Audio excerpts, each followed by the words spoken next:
Bismillahirrahmanirrahim. Assalamu alaikum, ladies and gentlemen, and good morning. I'm Saud Ahmed Khan, moderator of this one-day conference on macro models for policy. We will start our session formally with the recitation from Holy Quran, and I would request Dr. Atikur Rahman from PI to please recite few verses from Holy Quran.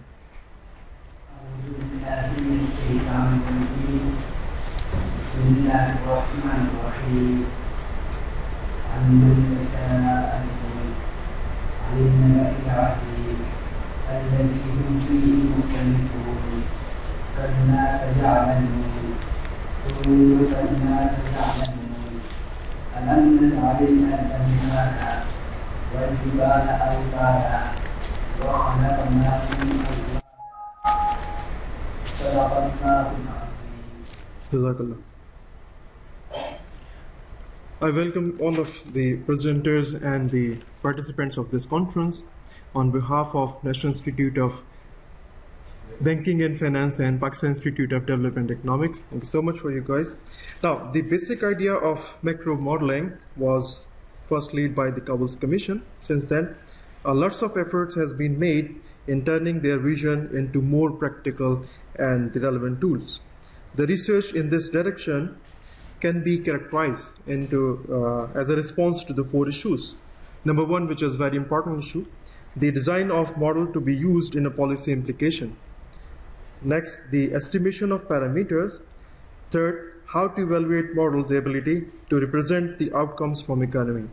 Number four, prediction and the policy analysis.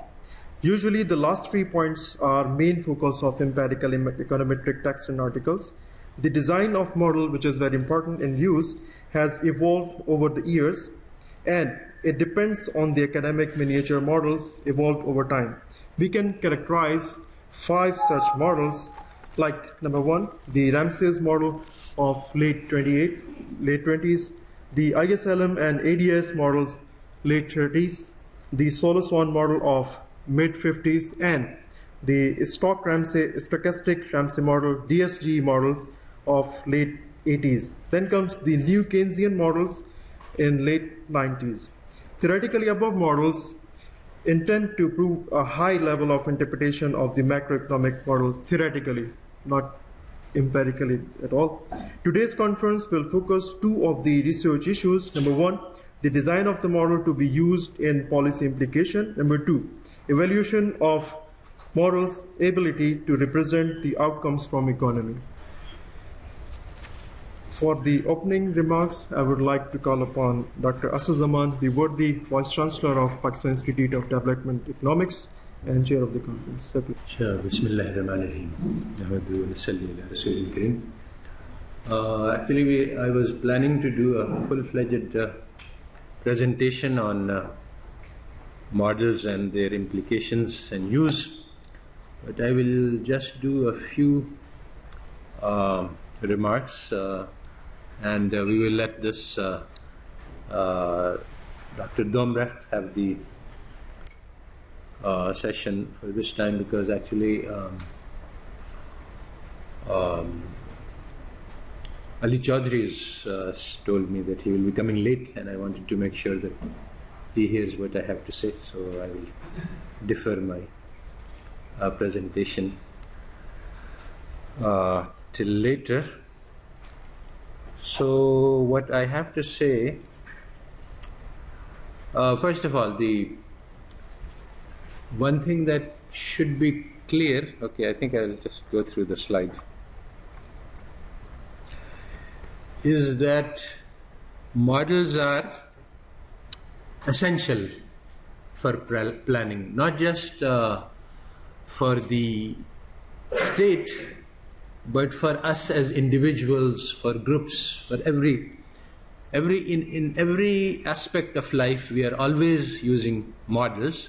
But this remains unrecognized, and there are reasons for this. The idea of what a model is and how it is used is vastly misunderstood, as I will try to explain in great detail much later on. So it's obvious that all planning for future depends on models, because planning is about making choices, whether I'm making choices as a person, which career to choose, which university to take, whom to marry. All of these questions are dependent on my prediction of what the consequences of these choices will be, plus an evaluation of the welfare consequences of these outcomes. So, how will I predict what will happen? Well, that depends on some model, whether it's explicit or whether it's implicit. It cannot be done without a model. I mean, I have to have some idea of, if I do take option A, what will the consequences be, and if I take option B, what will the consequences be, and then I have to also assess how much I like consequences along path A versus consequences along path B. So models are ubiquitous, they are always present. Whenever we are making choices, we are using models implicitly or explicitly. But there are several misconceptions which lead to a misunderstanding of this, and therefore models are not given the importance and significance they deserve. For one thing, I will just mention two major mistakes that are made, and then I will stop. So one of these mistakes, which is very firmly embedded into the framework of economic theory as we are taught, is that there is a distinction between the objective and the subjective. The facts are concrete and out there, and subjective impressions, our opinions, our feelings are inside, and the two cannot be mixed. And we need to keep the analysis objective, numerical, quantitative, concrete, and we should try not to mix it in with our subjective opinions. Similarly, it is thought that when I take options, the consequences that occur will be objective, and that's the job of the economist and the model to predict the consequences. The welfare evaluation is normative, and then these two concepts can be kept separate. So this is a major mistake, because actually it turns out, as Hilary Putnam, who is a very distinguished philosopher of science, put it, that these two aspects, the objective and the subjective, and the normative and the positive, these are inextricably entangled. They are so deeply mixed into each other that you cannot separate them. And the attempt to separate them leads to a massive number of problems and confusions, which I will highlight later. So it's like this. If you think about, I have an apple and I taste it. So it tastes very good, it's delicious. So now, is the taste, the flavor in the apple? That's the objective. There are certain chemicals in there, and there are certain, whatever it is, certain things in the apple. So that's objective, out there, concrete, measurable. You can distill the apple and extract the chemicals. But obviously the flavor is not in the apple. It is the fact that I taste it has to do with the taste buds on my tongue and an interpretive assembly inside my brain. And we cannot separate these things. We cannot say, okay, we will do the objective analysis, and everything is mixed up. The analysis which is being done by the brain of the signals which are coming, and the taste buds in the tongue, and the chemicals in the apple, they are all mixed up together. And this is exactly how the world is. So the models cannot be treated as being out there, an objective part of reality, and our opinion subjective. Actually, in all modeling, these things are mixed up together. The model is mixed up with our subjective opinion, and And failure to recognize this has caused a serious problems and handicaps in our understanding the use of models, in our trying to get better performance out of the models that we do use. So I will stop here.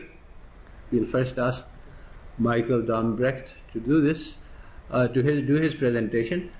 What I was reminded of was that one of the people who had done an MBA in marketing, he came to Pakistan and he started working with the businessmen to improve their marketing. So he had all of these sophisticated theories of how marketing is to be done. So he went to some Seth Sahab and he told them how the campaign would be devised.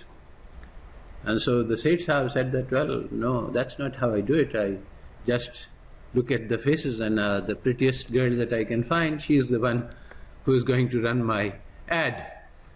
So basically he told me that it was a tough job getting to scientific methods of management. So today our policy making is also largely like this. It's seat of the pants, hunch. This is what I like, so this is what I will do.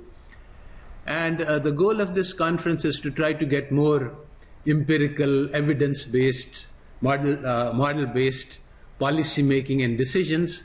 And this will be a gradual process. We will, and so at the moment, the goal of this conference is to take stock of where we are in terms of what models are being used to guide which decisions, and then we will try to get some idea on how we can improve the process, how we can improve the models that are being used, and how we can improve the input that is taken from models in order to guide decisions. So Michael Dombrecht had 3 papers on models that he is using that I circulated, and those were, I said, okay, this is a good starting point. There were all 3 important issues that are currently facing Pakistan, so I would like to invite him to come and make his presentation as the to start this off. Thank you. Good morning. First of all, I would like to thank Dr. Zaman, Payet, and Milov to organize this conference on an interesting and important topic on strategy in using and designing models. Allow me to present myself very briefly. I am Michel Dombrecht, and I have been working for many years in the National Bank of Belgium and in the European Central Bank in Frankfurt. I was heading a team of high qualified researchers, and the specific objective of our team was to develop models and to use these models on the request of the governor of the central bank and of the government to answer questions about policy issues, and also to use these models for forecasting purposes. So, in fact, I nearly devoted my whole professional career in designing this type of tools, and I'm very happy that unexpectedly last year I landed here in Islamabad, being part of a broader public finance management project headed by John Gray, the team leader, and Noam Ishaq, who have a lot of experience with public financial management in Pakistan. And now this project here is a project that started in September 2014 and is supposed to end in August 2019. And part of that project, or one component of that project, is a macro-fiscal component, which is aimed to help the Ministry of Finance in developing its macro-fiscal capacity.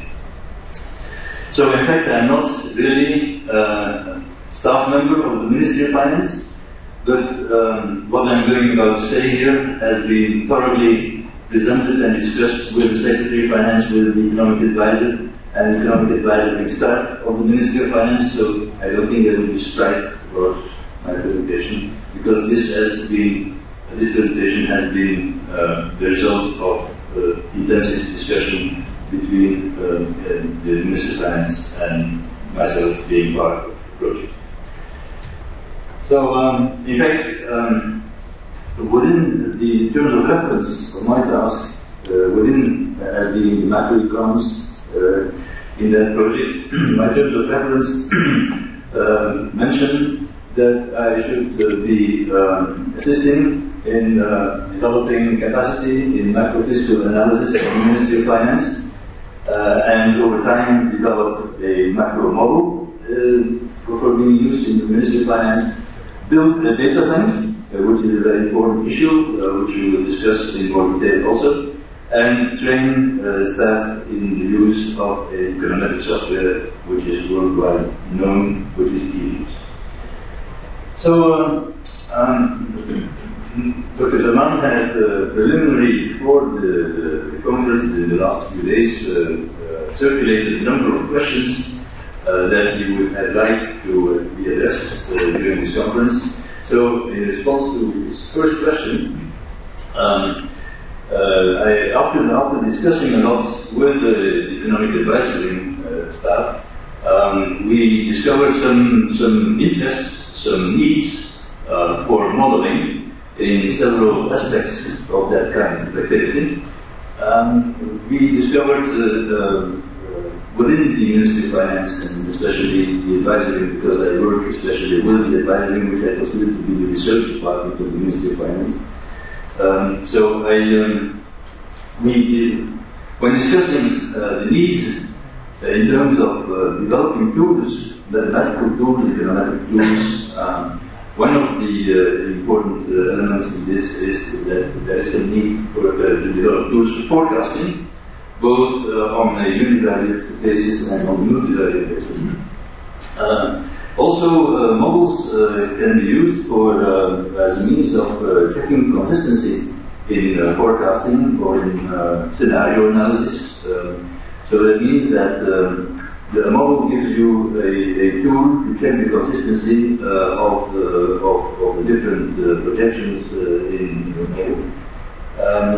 There is also the need to have some scientific input in the budget strategy paper, which is normally edited by Mr. Manchek, and I will say a few words more about his input later on.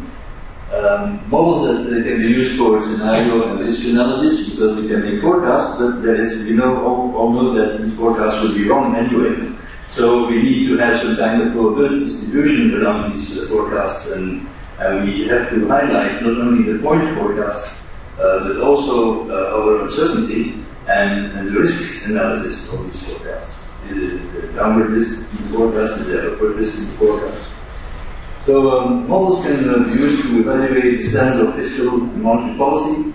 The stance of fiscal policy, for example, is a very interesting and very well-used tool for the measuring the stance of fiscal policy is to calculate the cyclical neutral budget stance. We also want to have an idea about where the business cycle is at this very moment, and therefore we develop tools like estimating the output gap. We have an idea about the business cycle environment, and of course also the real effective exchange rate. We would also like to know whether our real effective exchange rate is at about equilibrium, or is maybe way out of equilibrium, undervalued or overvalued. There are in the literature, there's a vast literature about different approaches to evaluate the stance of the exchange rate in the country. Models to evaluate possible effects of alternative policy measures that I have seen many times in my life. We have hundreds of simulation analysis of at the demand of the policymakers to if the country is in kind of problems, policymakers think about potential ways to improve the situation, and then we think about what are the best policy measures, how much do they cost, what would they do with the budget, and so on. So these models can help you. If they are relatively well designed, they can help you formulating certain advice in this respect. And here, of course, especially in Pakistan, I felt the need for aspirational models, in the sense that aspirational models, the first time I talked with Dr. Zanan, this was the first time I heard about this concept, aspirational models. And I remembered it because I thought by myself this is really a very interesting topic, in the sense that discussing here and seeing what is happening in the medium-term projections, economic projections of the country. These are not real forecasts, these are really targets. So you can use these models and insert the targets in your model and see what these targets imply for all your other variables, macroeconomic discrete variables in your economy, which is very interesting. The second question of Dr. Zanan is currently available, and they focus on the Ministry of Finance. There is no models available at this moment of time in the Ministry of Finance. What is available is a financial program which is run and maintained by Madame Chef. So this financial program is basically an Excel program with which contains all the interlinkages between the main macro fiscal variables and accounts and sectors in the economy. It is very rich in statistics. It contains lots of available statistics for the Pakistan economy. It contains the major macroeconomic identities, which should normally also be part of a macroeconometric model, let's say. So, on the other hand, the financial program does not contain any behavioral equations. It is based on identities, and therefore, if it estimates medium-term future projections for macroeconomic aggregates, it would make simplifying assumptions about the basic ratios in the economy without relying or basing itself on economic theory or econometric estimations.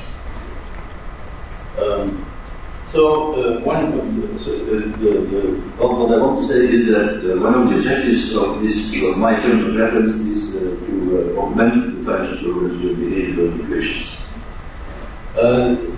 What are now given that there is no modeling infrastructure for the moment in the Ministry of Finance, what are the available alternatives to develop such kinds of methods and what approaches are available to do so? There are, of course, several approaches which we can choose. We can start the dynamic stochastic delivery model, we can build a macroeconometric model, or we can build an FPAS model, the forecasting and policy analysis system, which is somewhere in between the DSGE and the macroeconometric model. Or we can start with building and estimating partial equilibrium models in some key areas of Pakistan's economy. So I'm really familiar with all of these approaches, so I have been doing these in the past, all of them, but the question is how to proceed in a realistic way in the Ministry of Finance at this moment, and therefore we have, after discussions with the Economic Advisory Wing, we came up with a strategy how to proceed in the near future. So we have chosen the following modeling strategy for the moment.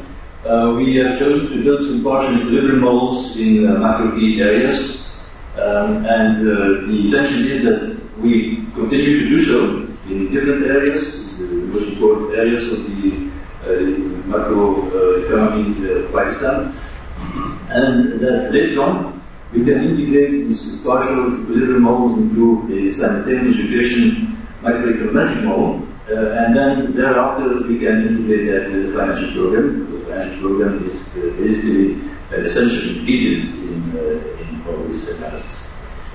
Other choices we have made surrounding these things is that we work, of course, very closely together with the Economic Advice Wing of the Ministry of Finance.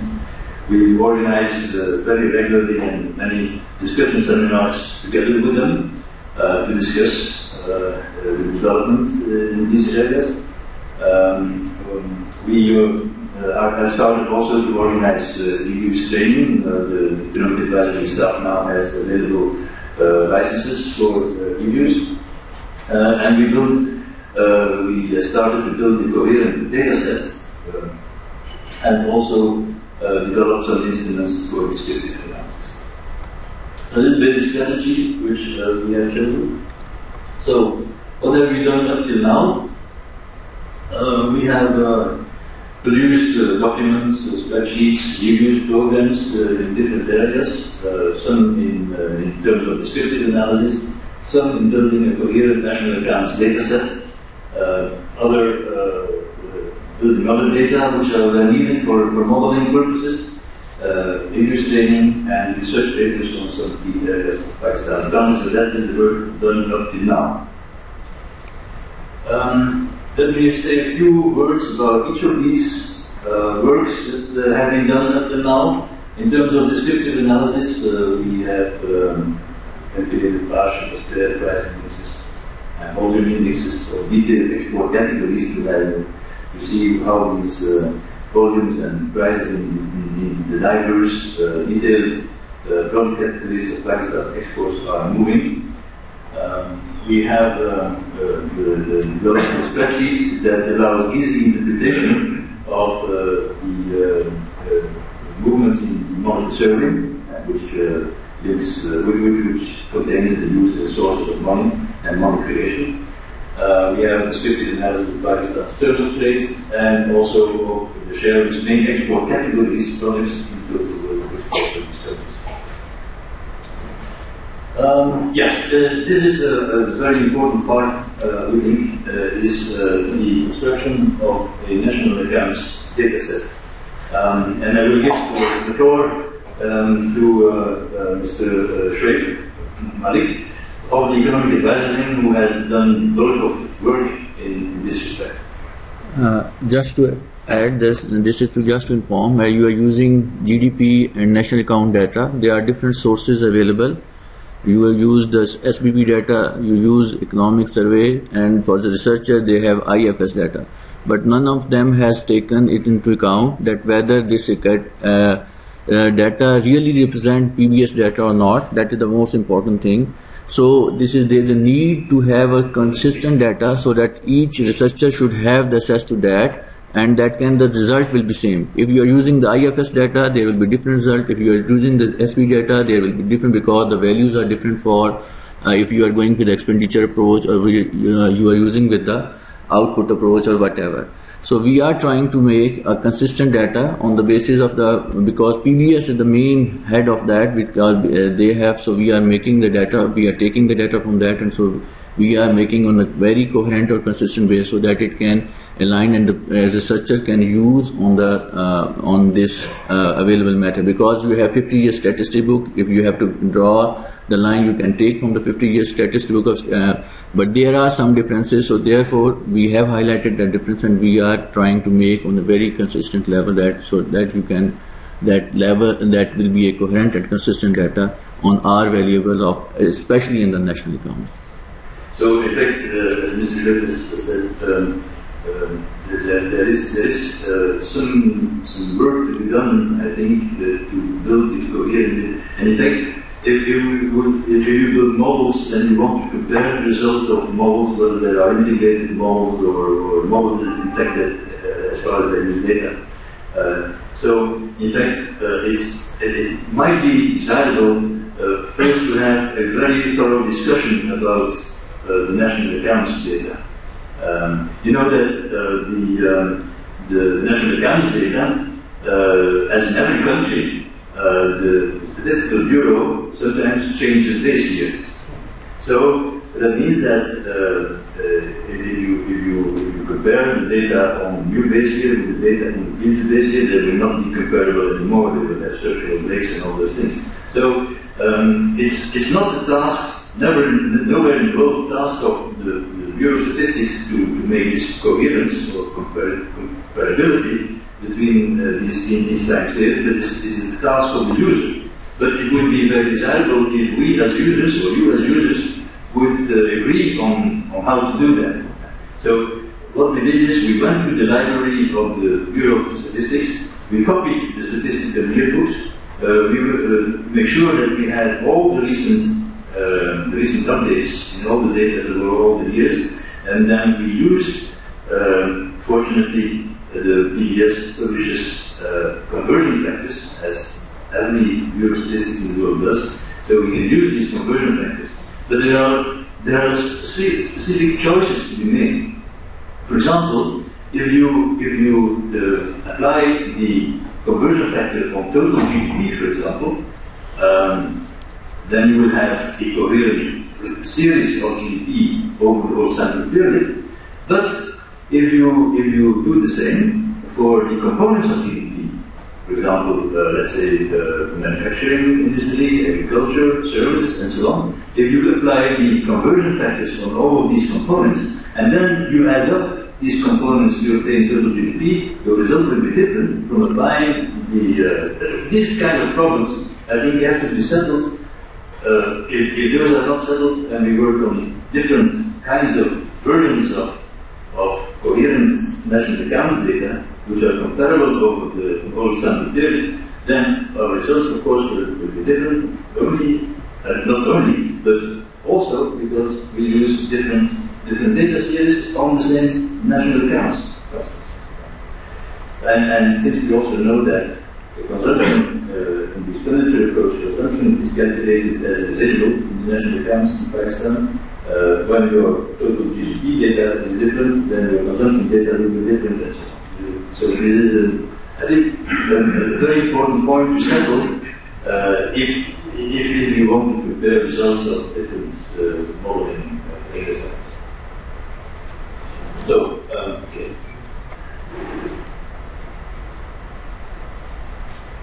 And we have also developed some other series that we needed when modeling some of these areas of Pakistan. We calculated monthly nominal and real effective exchange rates with export rates and import rates, different versions of the near and real variables since January 72 till today. What is different in our approach from the approach taken in the IMF, and I'm not sure whether I know the approach taken in the SDP, but what we do is, since for example, the export rates, also the import rates, we take 27 most important trading partners of Pakistan, but the weights of each of these countries in total Pakistan exports, for example, has been moving around over this time period. So we take the fundamental trends in these weights into account when calculating these nominal and real effective exchange rates. We also calculated the weighted average GDP and GDP per capita of Pakistan's 27 trading partners with moving export rates. And we have written methodologies for those who would be interested. Okay, we produced some research documents which we discussed during our discussion seminars.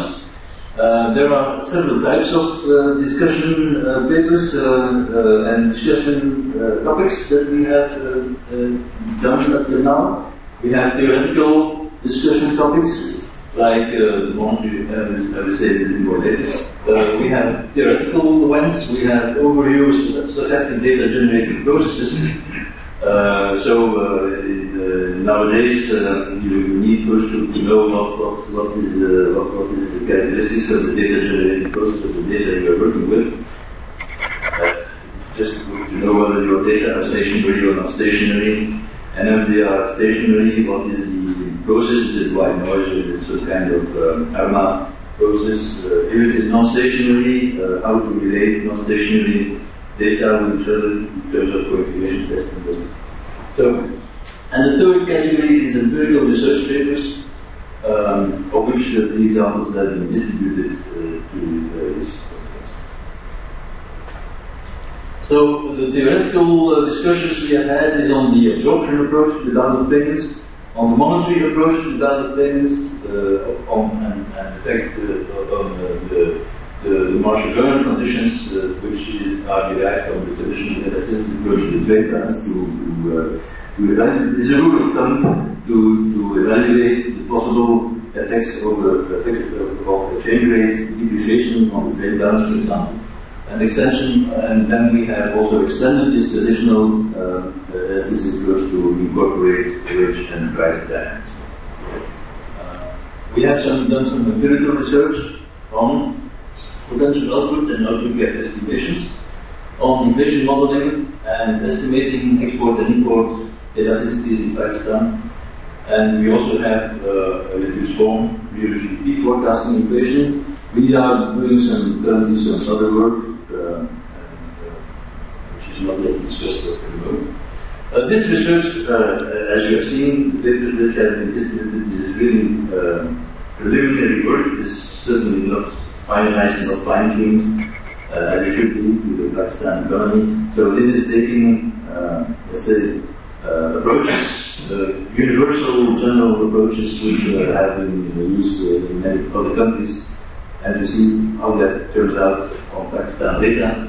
But of course, you try to improve on this one. In fact, this is just the first kickoff, so that this is a subject for further work and further discussion.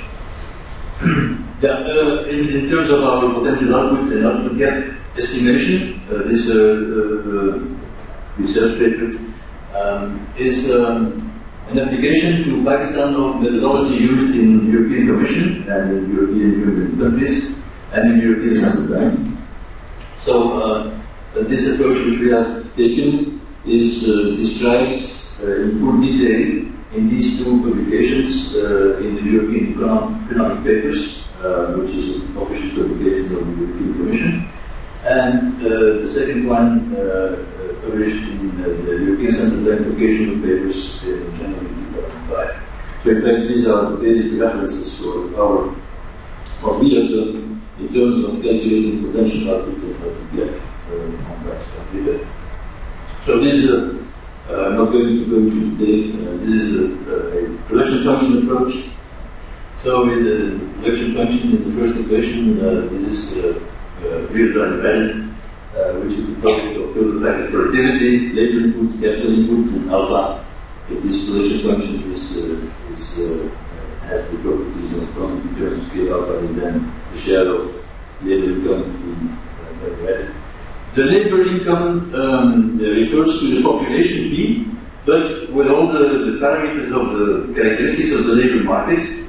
You have the participation rate, you have the unemployment rate, you have the average hours worked per person, and you have the dependency ratio.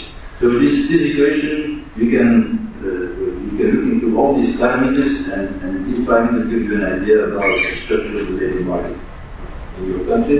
Then the third equation is just the capital accumulation equation. There is a lot of literature, or some literature, on how to estimate the initial capital stock, because we have to estimate the capital stock. There's also something that would be desirable to be discussed, because this is not official data. Your country publishes official data for the capital stock. So the user has to construct his own capital stock data, but preferably that should be done if there is interest in that should be consensus about how to do that among different research institutes. So the capital accumulation equation, that is the capital stock last period plus the depreciation, minus the depreciation, and plus the gross fixed capital formation in the current period. And then the potential, the total factor productivity is calculated as the people from the first equation. So the data sources, to give an idea about the problems also, because in Pakistan the data infrastructure is limited, as many countries at the welfare level of Pakistan is limited. We have the necessary data sources are coming from the national accounts in terms of gross value added, gross fixed capital formation. We have labor force data, Published by the PBS, population data, labor force, unemployed labor force, employed labor force, working age population, these are available. From the labor force data, we calculate the balance ratio, the participation rate, and employment rate. And then missing data, unfortunately, the average number of hours worked per person employed is not available. Therefore, we have taken those, Mr. Trade knew about the Asian Productivity Organization, who has a data bank up till 2014 for many Asian countries, including Pakistan. So, in fact, these Asian Productivity Organization data for Pakistan have been calculated on the basic information provided by the Pakistan Bureau of Statistics. So it will be interesting if the Pakistan Bureau of Statistics could tell us which data they have communicated with the APO, so that maybe we can continue, because this has stopped now.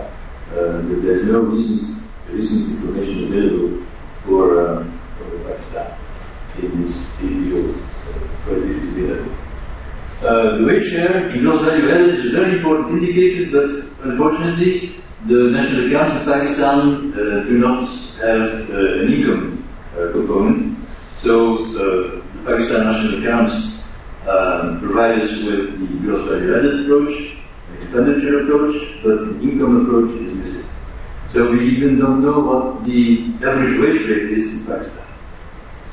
We don't know what labor income is in Pakistan. We don't know what is the labor share of in total gross value added in Pakistan. But we again, in one way or another, this Asian Productivity Organization has come up with an estimate, which is 72%. So according to this dataset, the wage share in gross value added would be 72% in Pakistan. And that will then be the share of capital in terms in value added. The depreciation rate following the national practice, but again, this is subject to discussion, is 5%. So based on these assumptions and these data, we calculated the potential output and output gap according to the following formulas. Mr. Schroeder, please. So this is a very simple approach. Once again, this is just to kick off the process. Very simple approach. So we take the potential values of all the right-hand side variables in that equation. The P stands for potential in this case. So we calculate the potential values of these variables by using multi-Descriptive filters. Now, what we know that multi-Descriptive filter has a problem at the end of the period, because multi-Descriptive filter is a centered moving average. So at the end of the period, we are lacking the half of the observation. So what we do is we extrapolate these variables by using ARIMA models. And then we separate the levels of these variables to calculate all the perspective until the date. So, and then the output gap is simply the percentage deviation of current output with respect to potential output. It's a very simple approach, but okay, as a starting point. There are, of course, many other different approaches to calculate these things. And then the inflation model, also quite simple.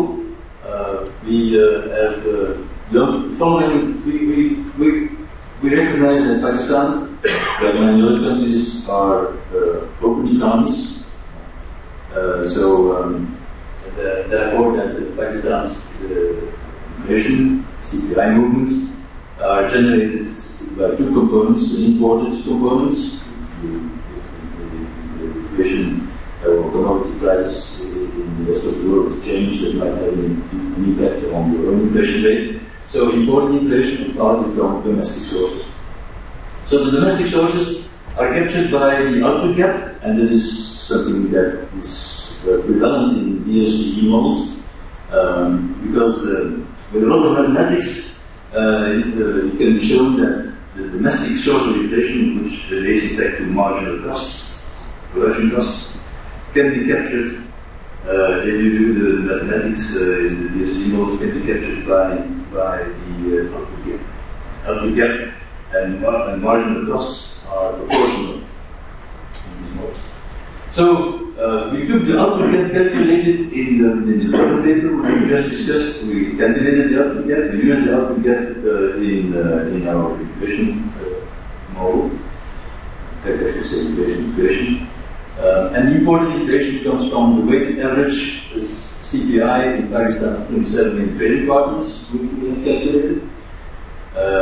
And there is also the world food price index, which seems to impact on the CPI movements in Pakistan and the world foreign price index as well. Now, contrary to FPAS models and DSG models, what is not in here are inflation expectations, forward-looking expectations. So we, in those models, especially in DSG models, we have there are explicit expectations, but the thing is that these explicit expectations are based on the assumption that these are model consistent rational expectations. So we took the choice of having of using vector direction mechanisms and also the distributed lag mechanism, which in fact implicitly assume that imperfections, delayed adjustments of prices, and adaptive expectations are captured by the dynamics in these kind of models. Then the last one is the modeling trade balance, net exports of goods and non-factor services. So we have taken the basic Robinson-Nassler model, the load model, which we have augmented with equations describing the price formation and the wage formation process. So in fact, we have then a model which allows us to estimate equations for the volume of exports, the volume of imports, the price, unit price, the unit values of exports, unit values of imports, and therefore, because the trade balance is unit value times volume of exports minus unit value times volume of imports, here also the trade balance. So the main result, as predicted theoretically by these models, is that export and import volumes depend on income effects and relative price effects. And export unit values depend on domestic costs, foreign prices and productivity, and import unit values depend on especially foreign prices and relative prices. So, thank you for your attention.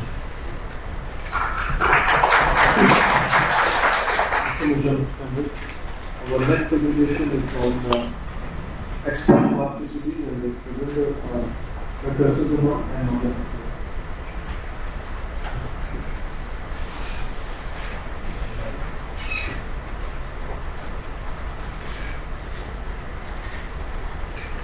So actually, this is a misleading title. I'm not going to talk about export elasticity. This is actually work that my PhD student Maria here is doing. The theme that I will stress later on is that at the moment very little is known about macroeconomics.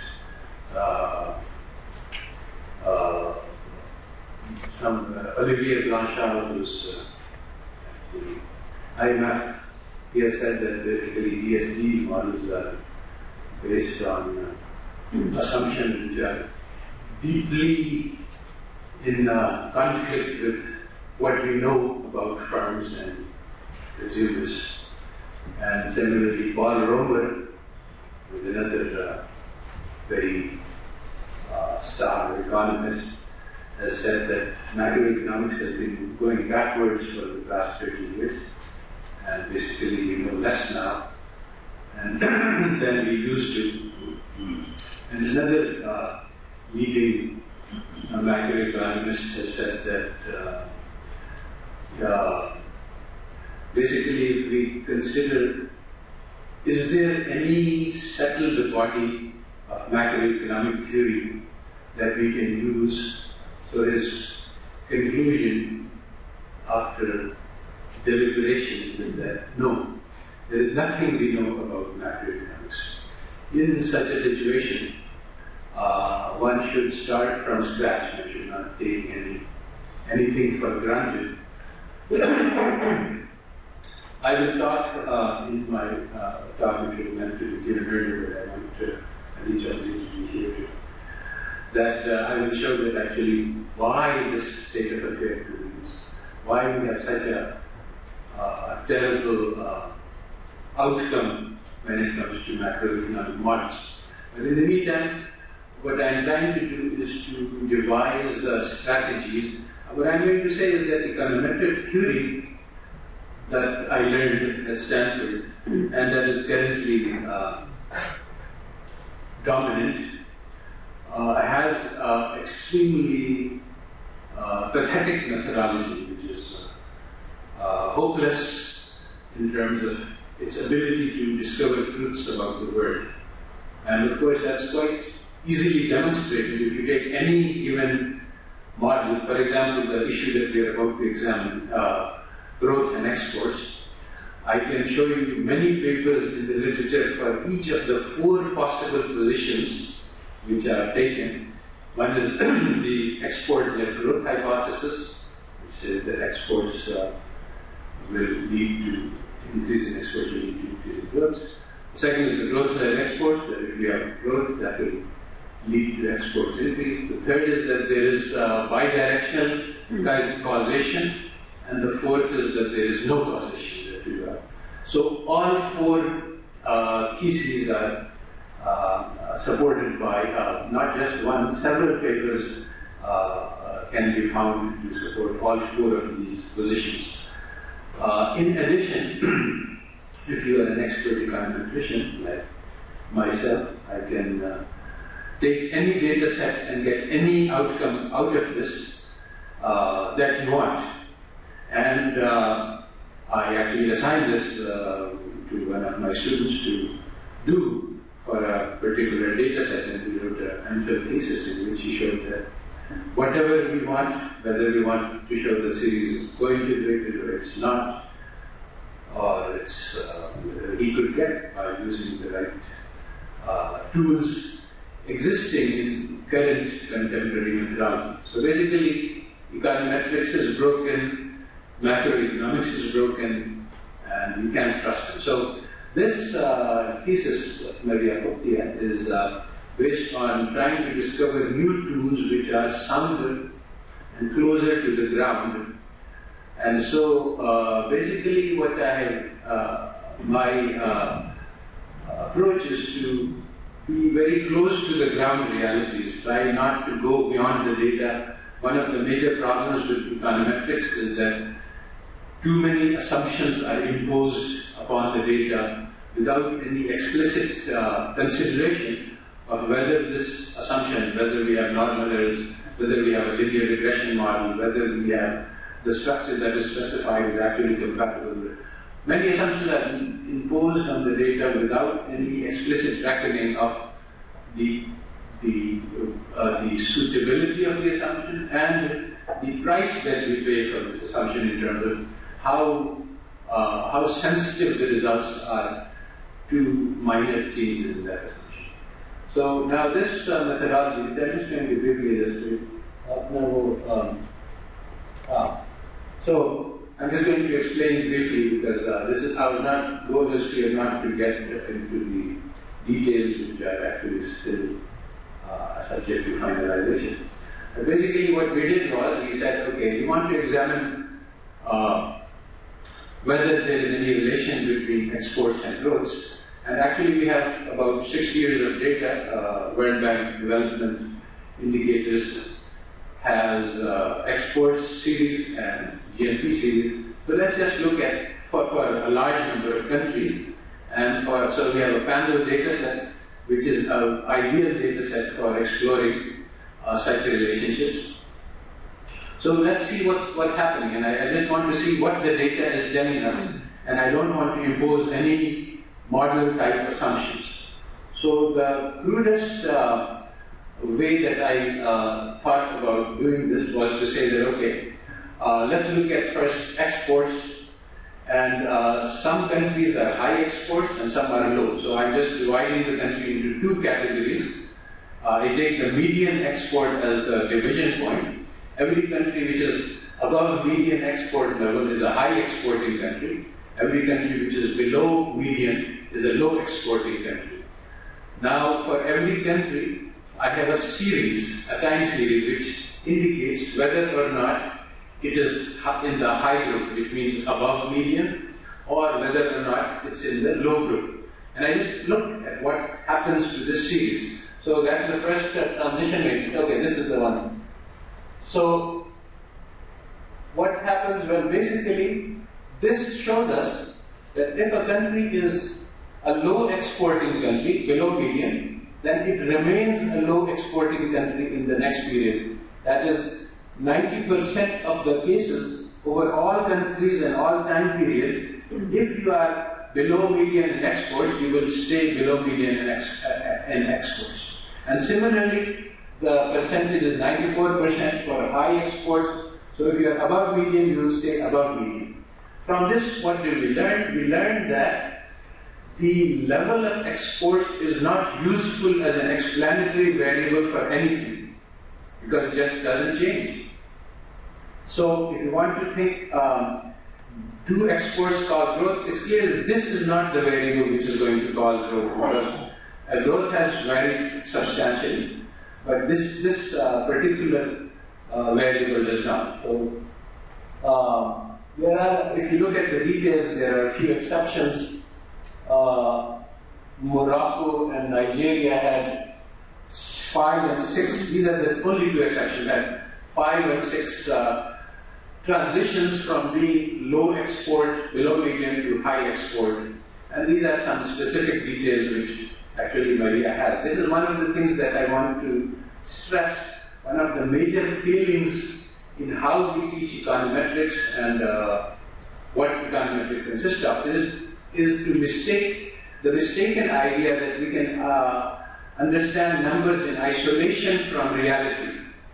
So I try to teach all my students, and I'm trying to develop econometrics courses in such a way that econometric analysis must be done hand in hand with the real world analysis. So here, if we find this kind of an anomaly, we should go and look at what was happening in Nigeria, which years these were, and what were the events that were taking place. You cannot do econometric analysis in isolation just by looking at the numbers.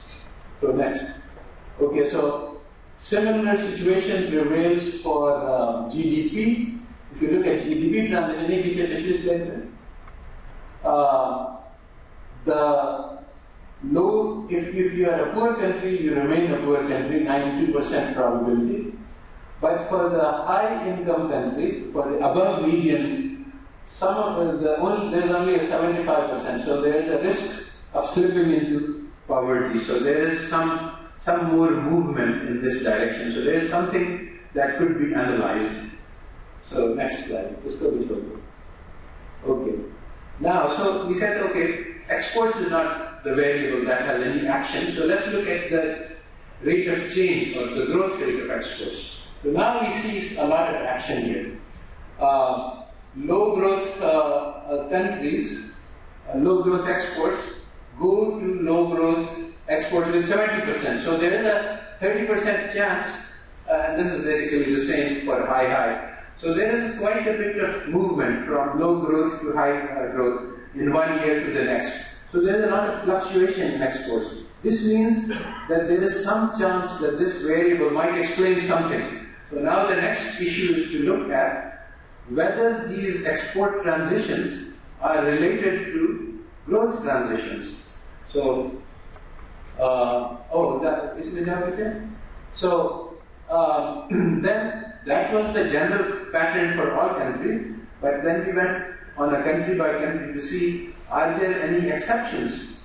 Are there some countries which conform to the general pattern, or some countries which don't follow the overall pattern which is estimated from all countries in all periods? So we found that in this case there were some exceptions, just like there were 2 exceptions in the first round. So there are lots of exceptions. These are countries which have unusual low transitions. This is very important. The first column. These are the countries, 0 LL. 0 LL means that in Hong Kong there was never any 2 years in which the growth rate was low. We can understand that easily. So no 2 year, it did come into low growth occasionally, erratically, but it never stayed low, below median in terms of growth rate of exports. Similarly, Canada, Denmark, Israel, Korea, Mexico, Singapore, and Sweden, there's only one LL transition, which is remarkable. I mean, it's very significantly different from the average over all countries.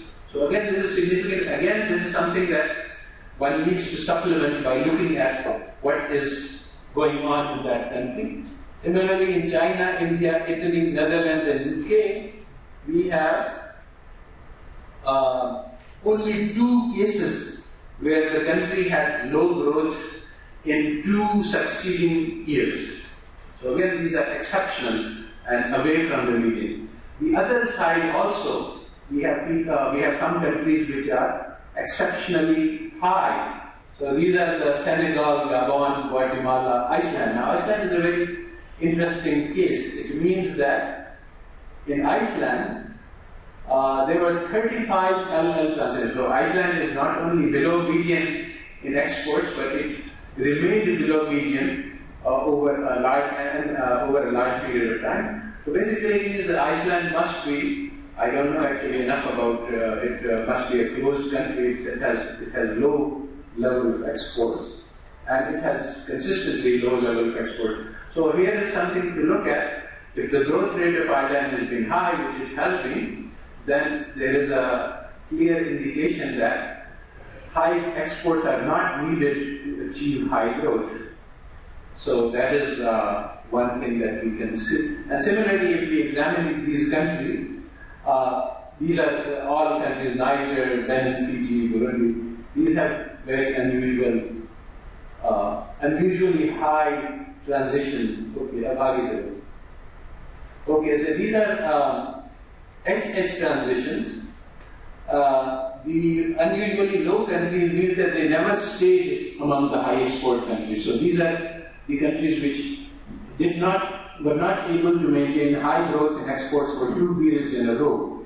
So now these countries are to be examined to see if they can achieve growth without this condition. And similarly, the other countries, these are the countries which you could call high export countries, because these have been above median in growth of exports, and they have been persistently above median, unusually above median, in the sense that they are their transitions from high to high are unusually are above average in a significant way. All right, I think I'll stop here. वो graphs देखला दूसरे.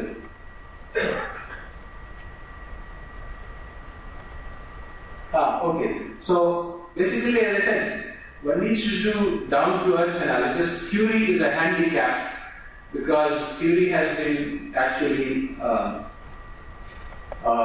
massively wrong. Nobody was able to predict the global financial crisis, so we shouldn't trust theories which are. So we just look at the data, and from looking at the data, we get a lot of information. Here, Brazil, the correlation between the growth rate of exports and the growth rate of GDP, well, they do follow a similar pattern, but it's not very tight. Next. China, again, it's not very tight. Next. Hong Kong, this is very, very close, and that's understandable. Basically, it's an open economy and a small economy, so exports and growths are very closely related to each other. Korea, again, it's a very close correlation. This is one of our the standard paradigmatic countries for export-led growth. Is so the graph shows why. So by these kind of crude, close to the ground data-oriented methods, we can get much more information than we can by sophisticated models. That's what I wanted to say. Thank you.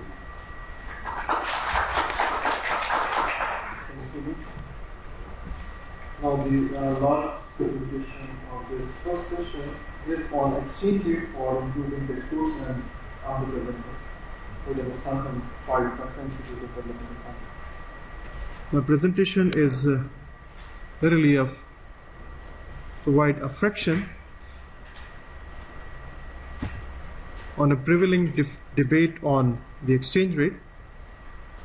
It's not, a technical or a very deep down or emphasizing on the theory, but I'm just presenting few numbers so that you can get the idea, and I'm just providing the food for thought for the policymakers and the modelers to just look at these numbers. I'm just presenting some of the numbers.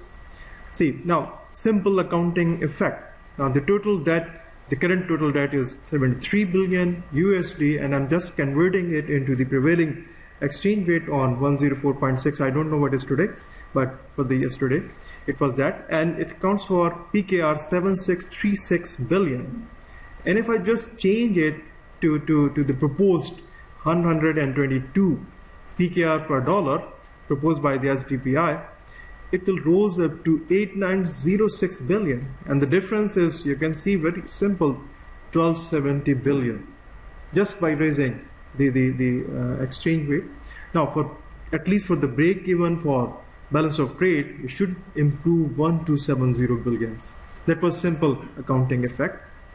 Some more effect on the previous 2-3 devaluations. First of all, the devaluation of 1972, when we devalued it from 4.8 PKR per USD to 8.7 in 1972.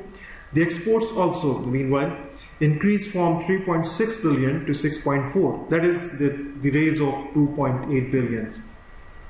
Now the debt in 1971 was 3.8, and that is 18 billion PKR. With the new exchange rate, the debt rose up to 32.9 billion. We can just calculate the total rise in the debt, and that is 14.9 billion. Now the total net benefit you can calculate very easily, the rise in the exports minus the rise in the debt, and you can find minus 12.9 billions. That was the first devaluation in 1972. Some other, the depreciation of 1982, and I'm just reading out the net benefit, the last point, and you can feel that the net benefit is minus 22 billion, just changing the exchange rate, just raising it. The similar is the case in 2008, where the exchange rate rose from 60 rupees per dollar to 70 rupees per dollar, and our exports also rose from 1221 billion to 1317 billion.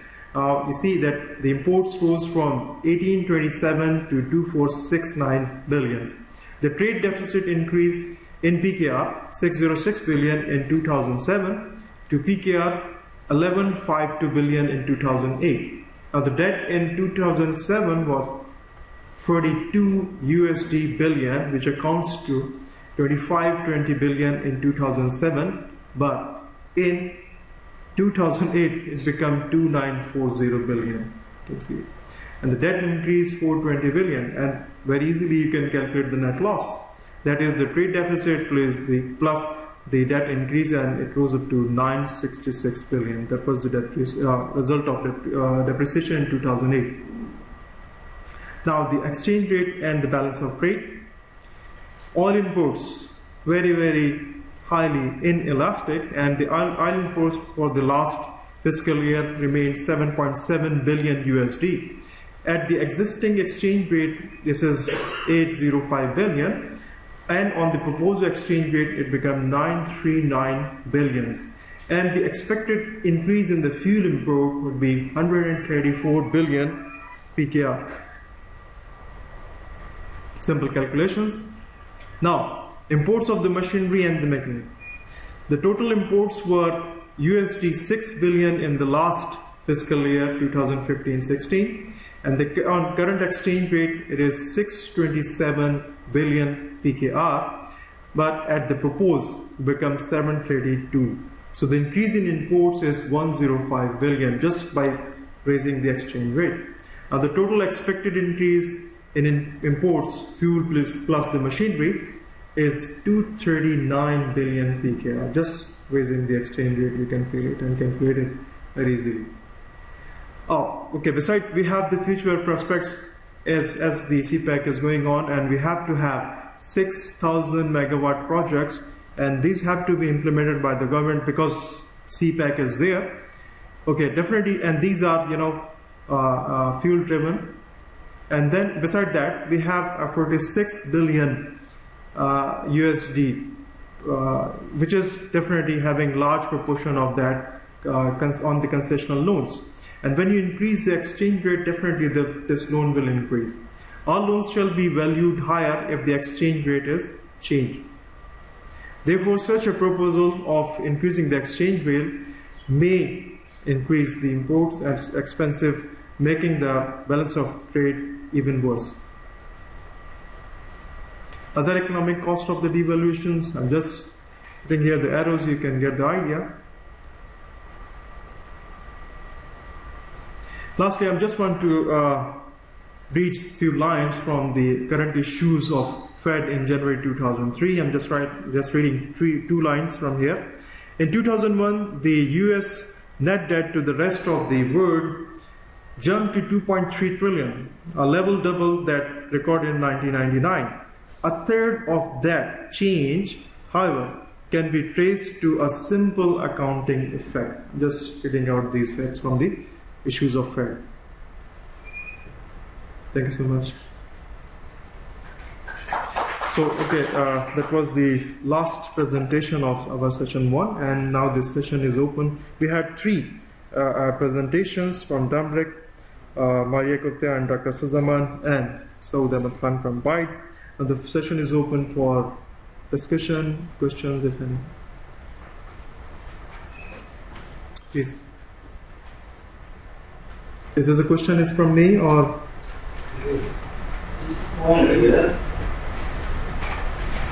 Regarding which presentation, please? The first one. The first one, Damrek.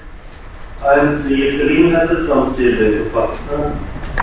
And the first presentation, the first one started that the Ministry of Finance has no macro model. That's something amazing for us. That 70 years they have no model. But Pakistan economy, in Pakistan I have observed lots of models. Starting from 70s, I have macro model. Yeah. 80s, then developers is there. They have an SPDC, they have a very good Yes. model. And now State Bank is just developing the university, the DSC model. So we have a very interesting and very good history in macro modeling. So my first question is that starting from scratch of just doing the partialities of papers, instead of why not, that was the objective of this conference as well, to start to something which we already have a base. So start from that base or starting from scratch is better. Second is a policy question that the size of the screen is always bigger than that view mirror. So I would suggest that forward-looking model should be the starting point instead we are seeing the backward. So with these 2 questions, Thank you. When I started my work here, I made a survey of the existing models in Pakistan. But maybe these models are published, but I didn't find many models published. So I found the model by 5, and we discussed it. and we find it very interesting, and we want to do something similar. And we have seen that also SDP has some research papers in which an econometric model is published, but that is in the nominal terms, not in the real terms. So, normally we would think that it is the real economy that is important to model, of course also the right elements, but not only the nominal aggregates, both nominal and real aggregates. So, we also saw in your research papers that we are doing some work on the DSG modes, that we have also seen. So, the approach we are taking is to have an overview of what is existing. Now, our purpose is not only to develop models, but also make sure that in municipal finance this is a sustainable project. That when I leave, that work is not lost. We want to work together, and therefore we want to develop some things together. I understand your point. Why not starting from what exists already? We think we do. We know what exists, and we try to build on that. So that is our approach taken. We make reference. I did not do it in my presentation. Sorry, but we have produced a document with an overview of all that has been done already in Pakistan. So we are aware of that. But we want to work together, and learn together. The second point, why not choosing for forward-looking expectations in developing these models, why taking this approach. The approach we take in a way is familiar with the FRB-US model, which has polynomial adjustment process functions, which also will be used by lag dynamics in their model. But the thing is, as Dr. Zaman referred to, the computation of Olivier Marchand, who was previously head of research in IMF, he published, I think this year, he published an interesting policy brief in the Peterson Institute of International Finance, where he discusses these alternative approaches to modeling, which is very interesting. Now, I must say, if you forgive me, I was heading this research team in the National Bank of Belgium, and in the second half of the 1990s, I asked one of my team members whether he would be interested to go or to work exclusively on developing a new Bayesian type of DSG model. Because DSG models, we have business type models with perfect defensive price. So I asked him whether he would be interested. His name is Gavroche. So he was enthusiastic. And we presented our first paper, a new Keynesian DSG model in 2000, in the research paper of the National Bank of Belgium. But soon thereafter I left, and he continued the work and joined forces with Frank Smits, another Belgian, at the European Central Bank. And they published their first paper in 2003 in the Journal of the European Economic Association, and they also further work in the United States economy and published it in 2007 in the American Economic Review. And up to date, these Smits-Walker's papers are still the basic reference for these DSG models. So I have seen the growth of these models, and I know why these models are being set, especially central banks, because central banks, the main question for developing these models was, what is the optimal monetary policy reaction function? If you have a sort of a welfare function, what is the optimal monetary policy function to minimize welfare losses? So I do know these models, and I know that these models are still being developed, there is now a very interesting publication a few months ago by Linde, Smets Borders, in the Riksbank research papers, the Swedish central bank, where they make, where they look back and see what is missing in these models, because a lot of this is still missing in these models. One of the things of these models is that these models are specifically designed for closed economies. So it is these models are 100%. They aim to be 100% pure theoretical. You can run this and solve this model without any data. But if you want to remain pure theoretically pure, then opening these for international trade in goods and assets is not evident. There is no consensus for the moment how to do this. So it is then based on people do that, and then it's based on the assumption of risk sharing. So open economy aspects is one problematic view. Another one is the assumption of moral consistent rational expectations. The question is whether that is the reasonable assumption. If we want to do forward-looking, that is what we implicitly are assuming. So is that a reasonable description of reality? Can we assume that consumers know this DSGE model and base their expectations on this model in a rational way? That is the basic assumption. So now, I talk with, when I'm back in Belgium, I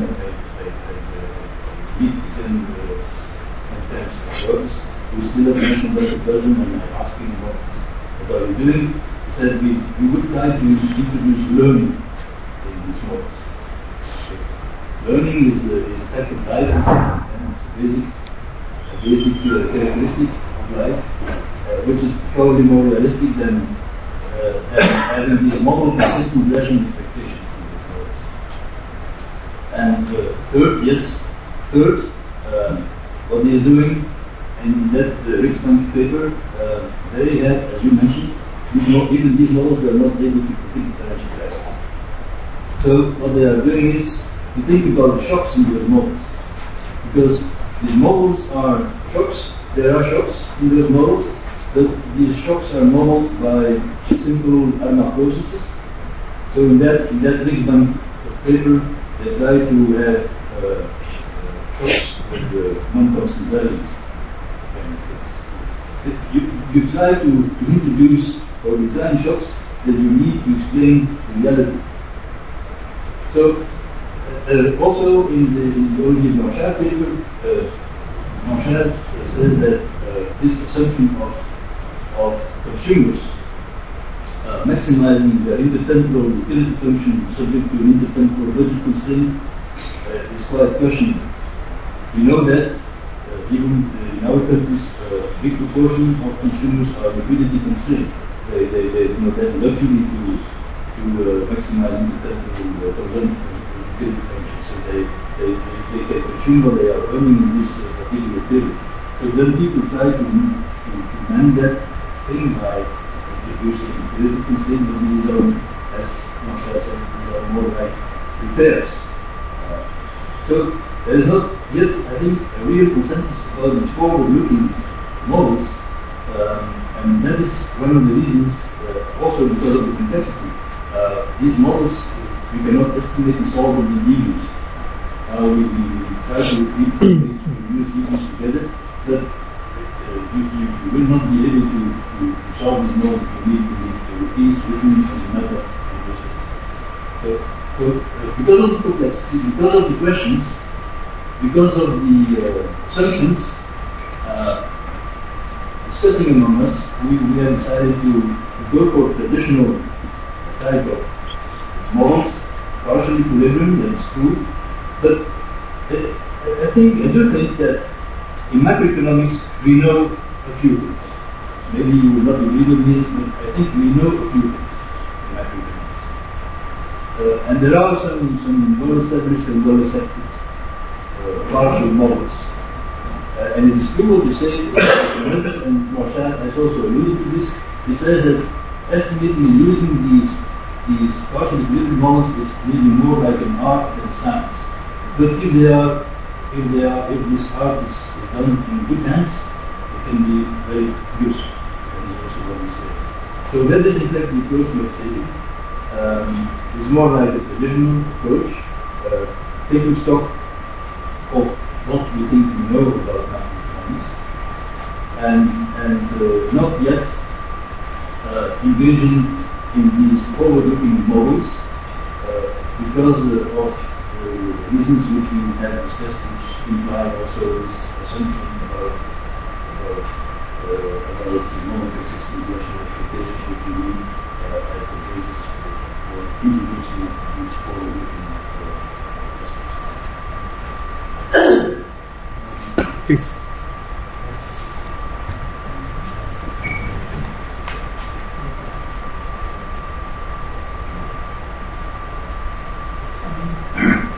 Good morning.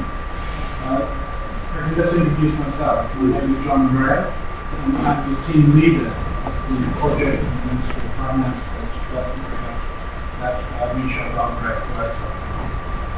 I'd just like to take a little bit of time to address what I think is the underlying point from both the questions that have come from the State Bank, which is essentially why have we not gone further and faster?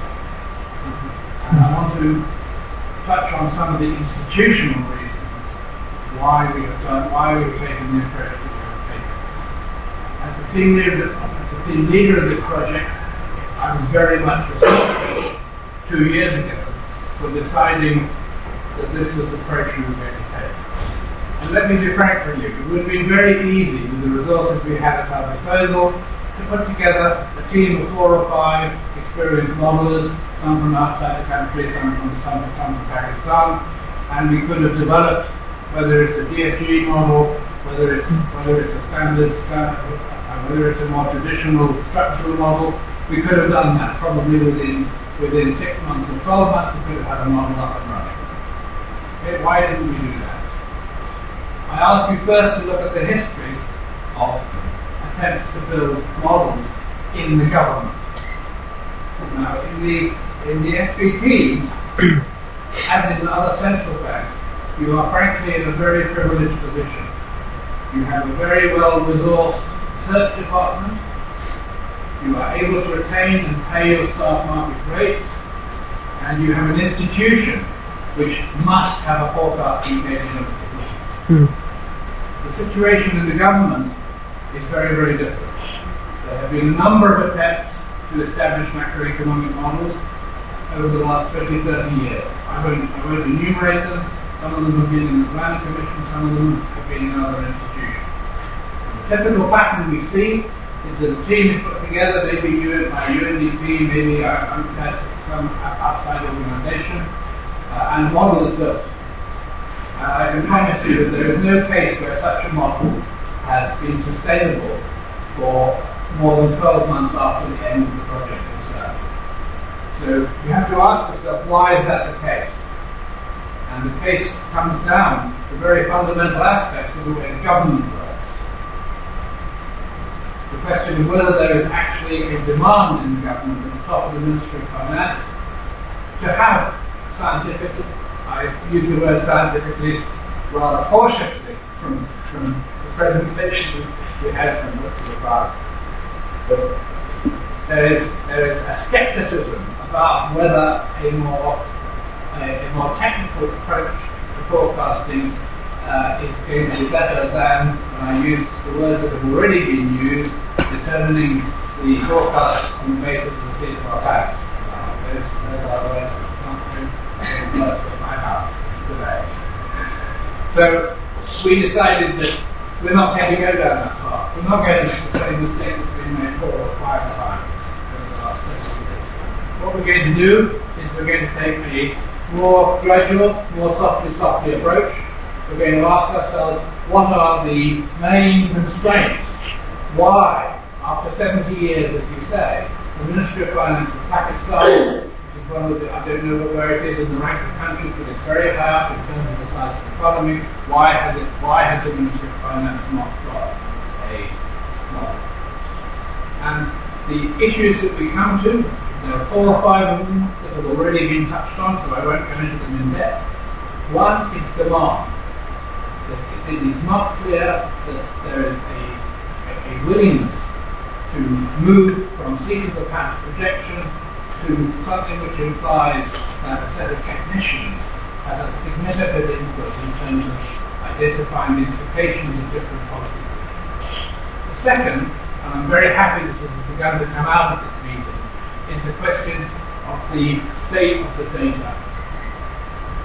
The issues relating to the rebasing of the national accounts, to the missing elements in the national accounts, to the fact that there is not a single consolidated database available, which is commonly recognized as being the best set of estimates, even back to 72, let alone back to 47, is a very serious obstruction to the idea that one particular group who put together a model will produce the best results. The data are not in good order. So we have come to this relatively late. It's only in the last few months that Shoaib in particular has been working on this in close collaboration with the PBS. And I just want to give you a flavour of where this is going. What we feel is that the EAW, Economic Advisors Wing, should perhaps become the institution which is responsible for updating and maintaining a truly national set of accounts which are a set of statistics which are required in order to sustain high quality macroeconomic work.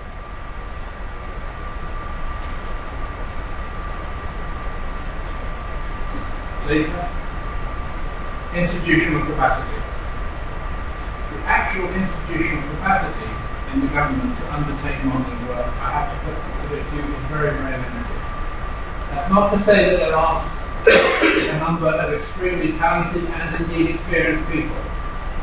The head of our ministry in the civil service, Dr. Markov, is himself and there are a number of other individuals. But the way the civil service has operated has not made it easy or straightforward matter to get the people with those skills together. At the moment, there is still no actual research unit which would appropriately be given the task of developing a model. I think we are in discussions with the Economic Advisor Wing that maybe the Economic Advisor Wing itself can develop that as a function. But it does not happen today. So for all these reasons, we decided that this project was going to be different from the past. We're going to try to identify what are the basic constraints and we're going to work on them. And what's the cost of that?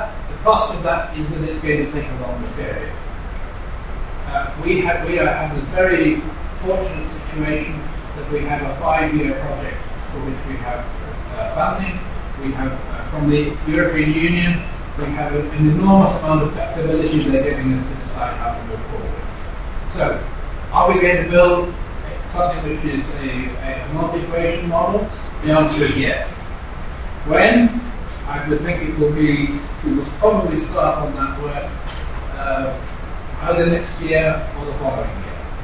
But if you ask me what is our objective in terms of where we want to get to, by the end of the 5-year period, I would like to see that the Ministry of Finance has got a model, that it is a well-functioning model, it has been run and tested over perhaps a couple of years, and that significant steps have been taken towards building the capacity, institutional and individual, that would make it sustainable. Will it be sustainable at that point? No. It will probably take several more years. Whether that will require external assistance is I think, questionable.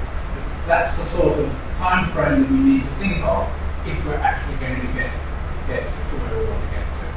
Yes, we do want the Ministry of Finance to have a model, and we want it to be a good model, and we want it to be sustainable. In terms of the relationship with other modelling activities which are undertaken by institutions which are better placed, frankly, to do modelling, I would just like to state my personal preference. I come from the UK. In the UK, we have 4 or 5 outstanding institutions. We have the NIESR, we have the Treasury, we have the Institute of Fiscal Affairs, we have the the University of Liverpool, etc. And the fact that there is that diversity of models is itself very important. So my own view is that yes, we want to move towards a ministry of finance model, but what we want to see is collaboration between the people who are building those models, not the idea that we move together, that there's a single model and it's some sort of amalgam between what the SPP requires and what the Ministry of Finance requires. Let there be diversity so that there can be an exchange of views about what will certainly be the different forecasts about these. Sorry to speak too much. Thank you so much.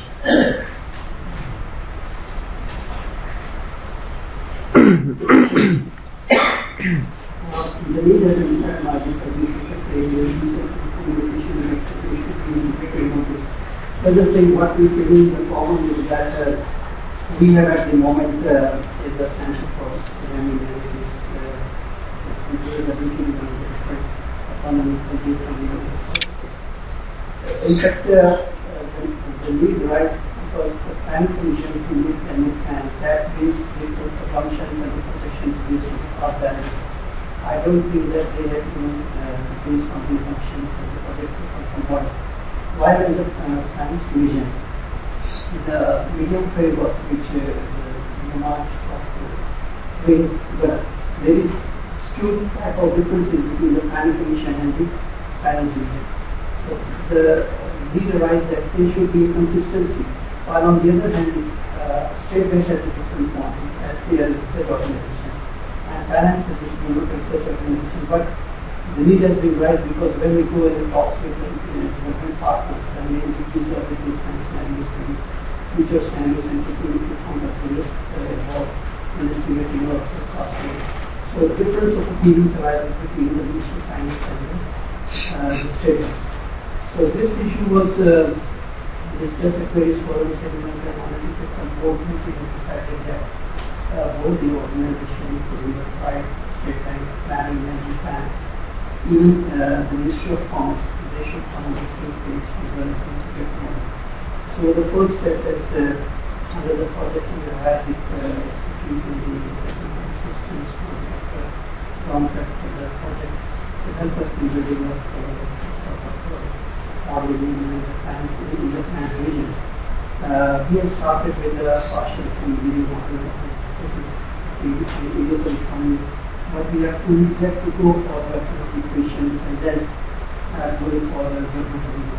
So things are there. So Google has said that with the time we have a lot of capacity, but the important thing is that the retention of the people. Like most of the people who comes and posted there after 2-3 years, they get promotion and they move on. While State Bank has a different story, they have a very designated partner people or there they keep on working with. But in finance or in the planning, the retention of the people is a big problem because of like me or my colleagues, if they get the expertise or the capacity, but with the passage of time of promotion, we can be transferred. So who is there to diminish? So that is an important thing which we have to and we don't have the capacity. We have to keep in mind the sustainability of this. I think that's one to add because this is all the finance sector's keen interest by himself. This organization or this company is not done earlier. It's just because we have taken this team and just we said that we go for it, we appreciate it, and therefore we are here with him. He has been striving in calling for this master model for policy, and therefore we are here and we are learning this and we are ready to do this. Special thanks to the mission. Please.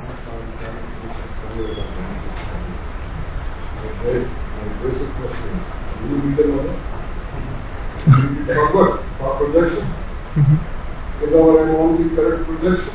Do we aim only to have correct projection or we have to grow or to develop? Second, what is the knowledge? Knowledge is a set of coefficients. You develop these coefficients to produce data, right? Then you put assumptions in these coefficients and you project something. You need model for projection or for targeting.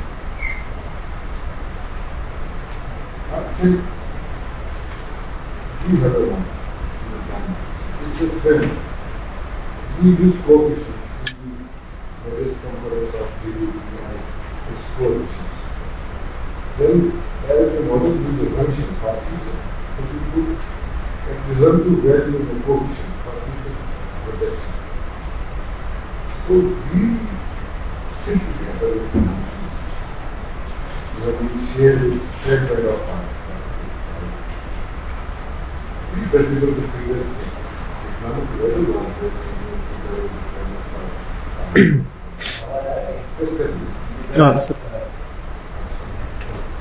So I think that network is also a kind of mark, which we use for projection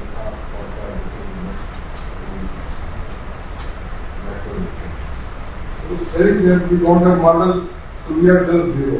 I think we have a kind of model. And even if there is a model, I see data of high vector the world. Every 3 months, they review the Pakistan economy and the projections are changed. Even the world vector projection. Every 6 months, it changes for world economy, for the major entities. So I think model is not that much important. Saying there is proof, there is sad state of position that we don't have. This my question was for Naksha. please, sir. You brought out the exchange rate, the effects of exchange rate, and you said the result was that the exchange rate appreciation is total. Yeah. Numbers are saying that. Numbers are saying that. You brought out. You brought out. You change the value of exports to by new exchange rate. Yeah. And that's proposed by SDPI. They are already working on it. The start of that by new exchange rate. I think this is static calculation. Because you did not take the expected exports at the exchange rate instead of 104 at 120. So we do not have the numbers actually. The expected reports, because if you have instead of 104, you have 120. Yeah. Exchange rate, maybe, excluding I. Okay, yes, I is in the last. So we have future prospects, with respect to CPEC very much clear, but we do not have nothing, expected for the expected exports. We do not have the numbers. I just calculated with the given numbers already exist. No expectation.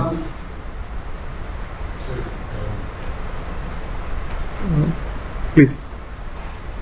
Good morning, my name is Samadhan, Director of Ministry of Commerce, and it didn't come as a surprise to me this morning. I was thinking that we don't have a modern planning on greatest relying on financial planning.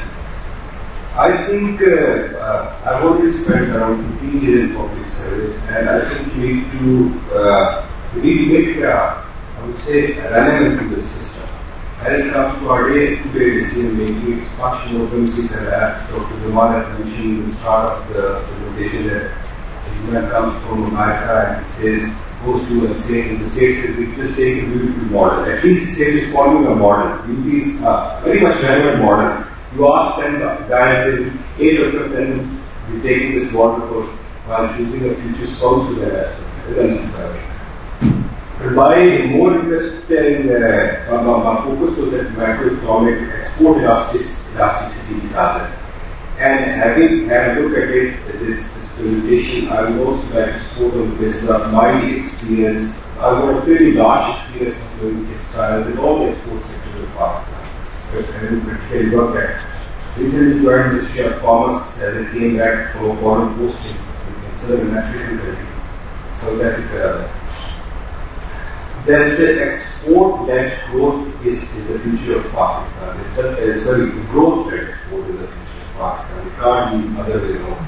If you talk about the countries like Korea, China, even Botswana, especially I mentioned Botswana because Botswana has been rated as a star country by the World Bank. In 1972, its GDP was per capita income was lowest in the world. It used to be $70 and now it's close to $16,000. 40 years has gone from nowhere and it's been turned as a middle-income country now. If you look at Botswana, it's again about macroeconomic stability and tourism again. So you need to have some strong points in the economy. You have to identify the strong points in the economy, and then you have to make them the best points so that the economy can, you can just tailor around the economy around those strong points. Coming back to again, which planning commission was mentioned, I also have a very strong reservation of having this fixed exchange rate at 105. Number one, you don't have trade flow in the economy because in most of the countries, exchange rate is settled by just demand. What your exports are doing and what your imports are doing. In Pakistan, we've got it fixed. And most importantly, we are missing this point that if it wasn't fixed, it was 120 or whatever it was, what will have an impact on export. And especially once you have a look at it from your export sector, and especially the countries which are exporting the same thing.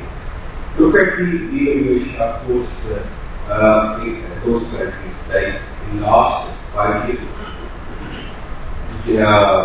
Look at the devaluation of EU, euro vis-a-vis dollar, especially Indian economy devalued, and Turkish economy as well. Many currencies just devalued more than what Pakistan has done. Pakistan was just trading at a fixed rate. Those countries kept devaluing, and now the end result is that Pakistani products have become expensive because those countries, the Pakistani exports are losing. And I can safely say, on the basis of my experience and my judgment, I'm not following any model again because I'm not an economist, that Pakistani exports will keep on building in the near future. Once I say near future, it means that I can safely say that by the end of 2016-17, you will see a further fall in your exports if the exchange stays the same. Thank you. Please. Sure, please. Bakati. Yesterday I was listening to the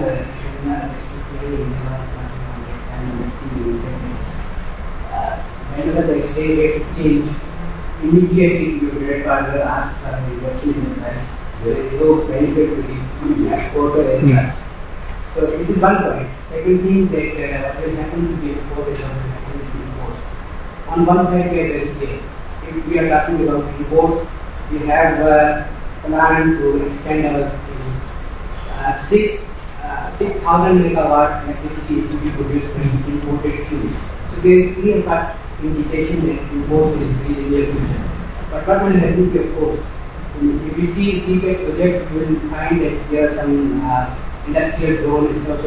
What is allocation of funds for these industrial zones? If you look at the website CPEC, who are these? There is nothing about allocation of funds for the industrial zones. This is not our priority. Our priority is to use electricity, and for electricity we will need imports. This is very clear. On the other side we have exports. There is nothing clear about it. So we are planning to purchase more and more, and then we are planning to make it more expensive. This is just surprising. Please. I have Please introduce yourself. I have few suggestions regarding the inflation forecasting model. The first one is that in Pakistan, perhaps money is not completely relevant. The first thing where money can be used is that you use output gap as an indicator for demand, but the GDP data is an annual basis. So if you are setting policy today for future inflation, then the annual data perhaps is not a good indicator for future. And money can be used as an indicator for everyday demand. So in your model, there should be some role for money.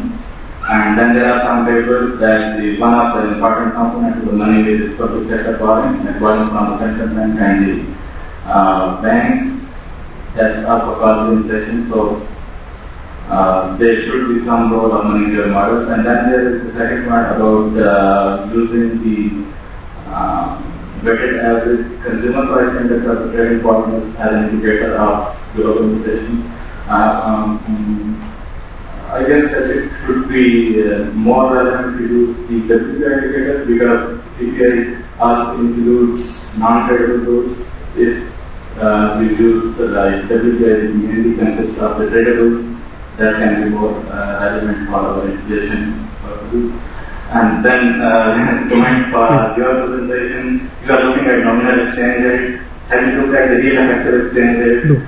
Like I have just seen the estimates in the export paper. There is elasticity, quite elasticity of exports, and real time is greater than 1. It's like elastic. So, if you look in the real terms, then exchange will play a role in promoting exports.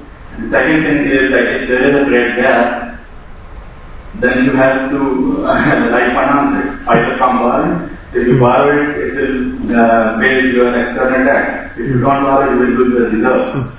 So, if your exchange rate leads correction for promotion of exports, then we should do it gradually. Thank you so much for the comments. Yeah, otherwise we will be inactive. Dr. Farooq, please. My name is Farooq Pasha. I am from State Bank. I've been working with DSG model for the last 11 years and working in policy making for the last 6 years.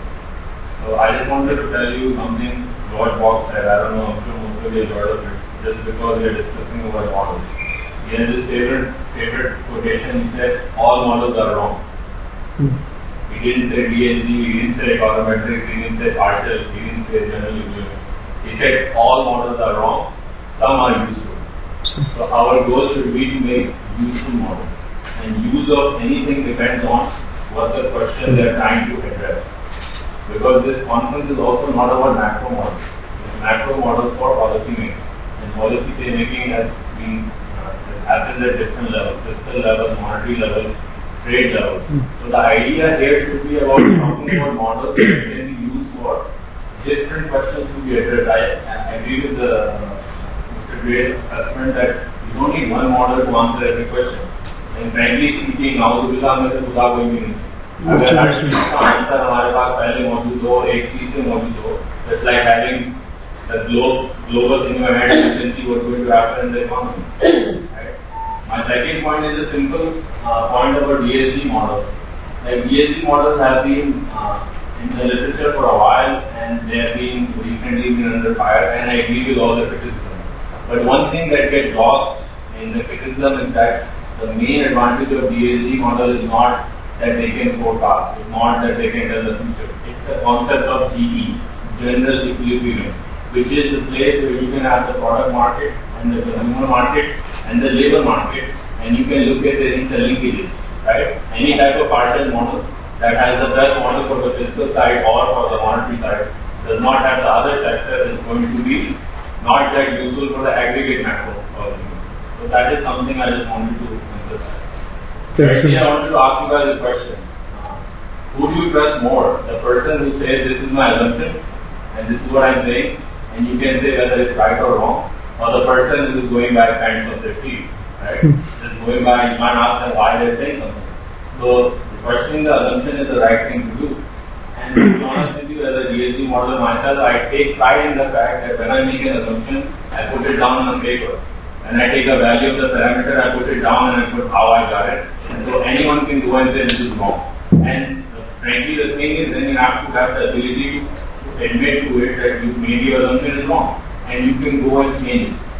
On the other hand, if you're making policies based on just without any framework, then when something goes different than according to your plan, there is nothing to go back and there is nothing to improve. And the last point I'm going to make is on all the models that you presented in the first presentation. In State Bank, we have ESG models, we have actually FISCAL models. There will be a presentation on it in the afternoon. And we also have macroeconometric models in different departments.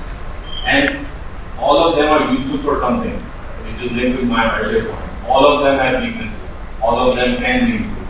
And what my colleague earlier was trying to say was maybe he could have said it in a better tone.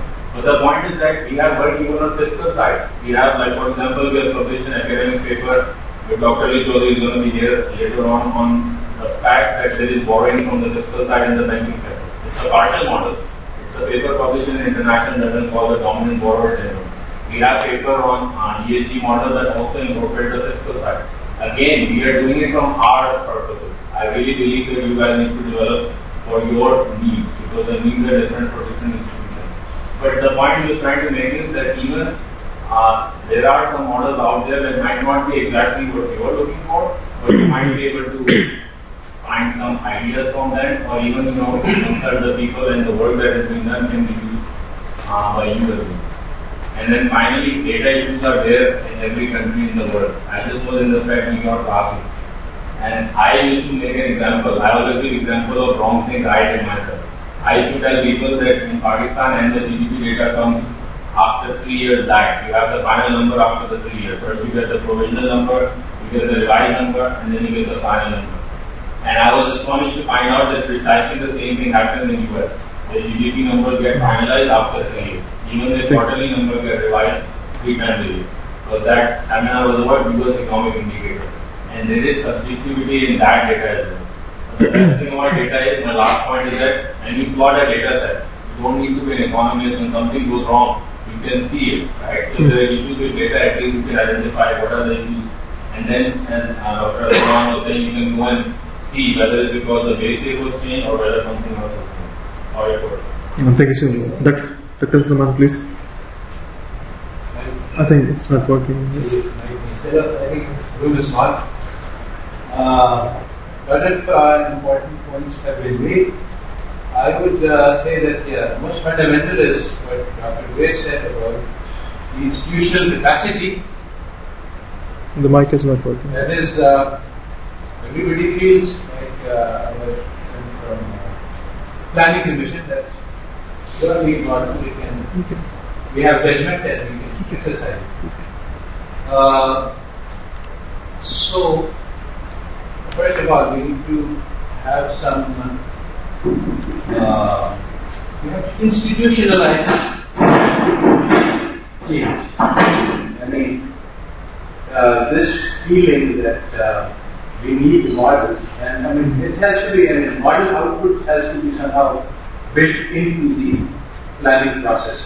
It's only recently that the State Bank has started at least looking at the forecast of the FISCAL model in the monetary policy decision.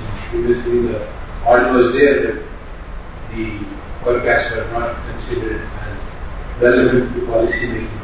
Similarly, in other situations, there is no awareness of the need of models. So, if there is, I mean, one of the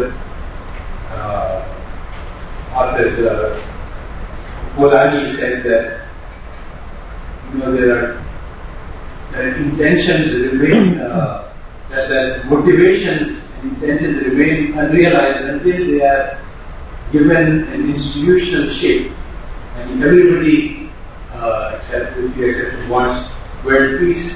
But if we want to achieve this, there has to be some institutional framework which will be responsible for trying to do this. Otherwise, this will just remain ideal. Similarly, exactly as Dr. Gray said, if there is no institutional, mechanism for asks for input from models, and then these will just be there, but nobody will consult them, and the model will go out. Similarly, in the PI model, it was built, and then it hasn't been kept up to date because there was no demand for it. So it was created and died. And it can be revived, but again, that's an issue of demand. Is there anybody wanted? Now, the thing is that what is not realized by these kinds of decision makers is that a model is not a prediction or a model is just an articulation of what we are trying. It's just trying to say explicitly, exactly as the friend from State Bank said. Put down what you are saying about the future. A model, at least in the first place, it just states those coefficients that you want. And that you are stating is at least coefficient is an assumption about what will happen in the future. So let's try to explicitly articulate what we are saying. So that's one thing, that to articulate. And then we need to have coherence. Very often when you articulate, if you just keep them in your heart, then you will not realize that you are saying that that in one area you are saying something and in another area you are saying something else, and these two things are not compatible. These things will remain hidden from sight unless you articulate your expressions in even crude models. And so this coherence is created by the modeling process, which is very crucial. Then there is harmonization, which is what we are here for. That is, planning has some idea about what the future will be, and that they are making their plans according to this. Ministry of Finance has some other idea, and State Bank has some other idea, and these ideas may not be consistent with each other. And so the process will, exactly this is what the object of the Fiscal and Monetary Policy Coordination Committee is. We are on here. If the monetary policy is being tied into the fiscal policy is going in the opposite direction, do we have a common model, common goals, and are we coordinated? This is the thing that is needed for. So all of these are again just ideas, and again in order to get somewhere, one has to create some institutional mechanism which would allow first of all feedback from models to reach the decision maker and to create an awareness among the decision makers that this is something that could be of use. Both of these are currently missing.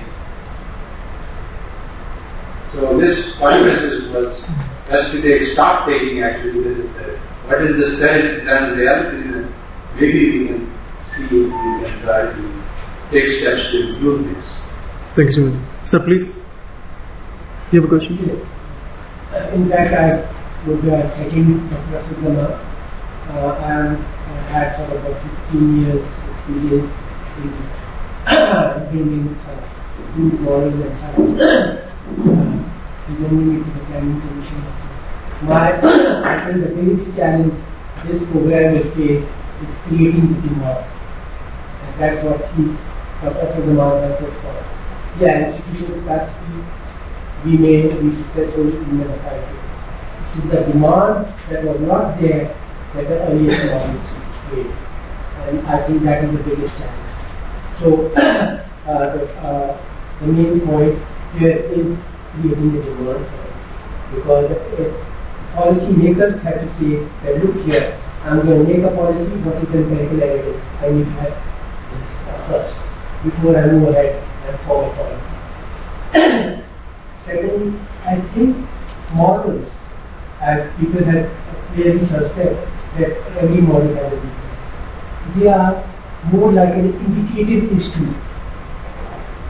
That look here, this is the past evidence, this is what it is pointing out. And that is where once that indicative figures are there, the policy makers experience, and of course there are other dynamics, political dynamics that play into it. And then they can decide that look here, we are going to give a weightage of let's say 0.25 to this indicative number, but the rest 75% of the policy will be based on our experience or political experiences. So again, models have a role to play to be the first indication. Okay. So these are the 2 points. Thank you so much, sir. Any question, discussion? Yeah, please. There are many points which have been raised. I would like to comment on one of those, which is the occupation that I also have felt in my professional life, that there should be a demand for more of it. Now, my own experience is that up to some degree, supply creates demand. My own experience in this matter is when I finalized my PhD, it was a constructive model for Belgian economy integrating financial markets and real economy.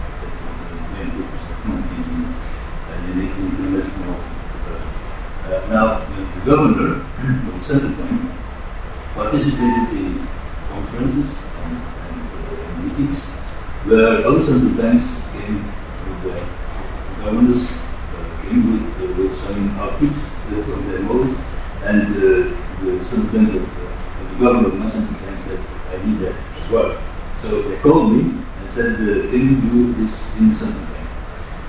I came in the central bank, and I came in the research department of the central bank, and was really in a very negative environment. Because people said that this is completely useless.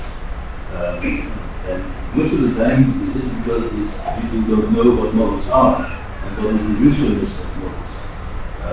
So I began a very long struggle, I must say, to try to build up some position in that research department and to prove in my daily work, using with partial, for example, partial theory models, that I could do something and prove something useful and bring some new insight. Because one of the main advantages of the model is that you bring some ideas about which people didn't think about.